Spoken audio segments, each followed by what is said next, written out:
তাই না? আচ্ছা, মূলত সমস্যা হচ্ছে চার্জে লাগানোর পর একটু পর ফোনটা বন্ধ হয়ে যায়। একটু অপেক্ষা করি বন্ধ হয় কিনা আমরা দেখি।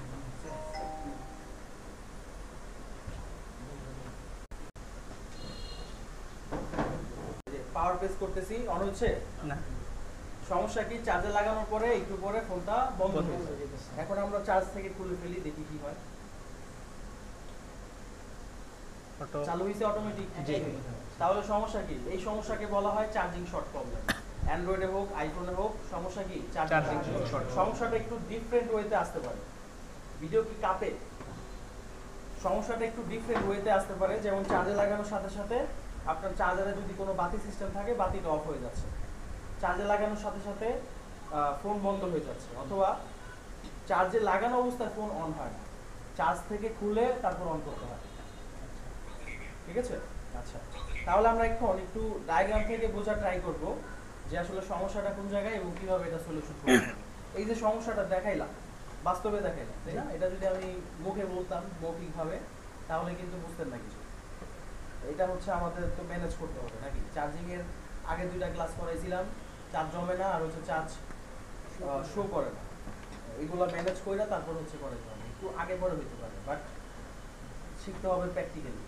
যদি থিওরিক্যালি বুঝাই দিই, বোর্ডের মধ্যে লেখা দিই বিভিন্ন জায়গার মতো, তাইলে হচ্ছে কাজ হবে না, সব মাথার উপর দিয়ে যাবে। ঠিক আছে?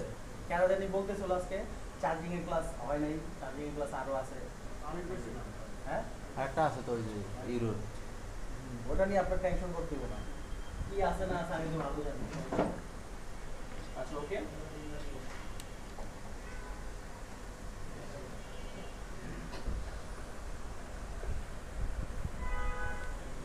এটা হচ্ছে একটা স্যামসাং এর ডায়াগ্রাম দিয়ে বুঝবো যাতে আমাদের জন্য সহজ হয়, যাতে আমরা সহজে বুঝতে পারি। দেখেন একটু খেয়াল করি, এখানে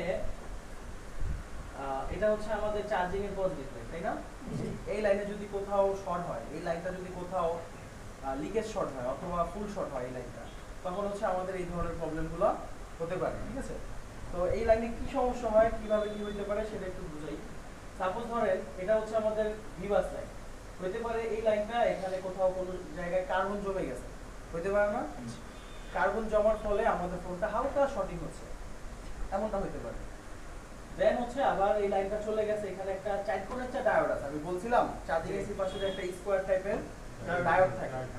এই ডায়োডটা যদি হালকা শর্ট থাকে তখন হচ্ছে এই ধরনের সমস্যা আমাদের হতে পারে।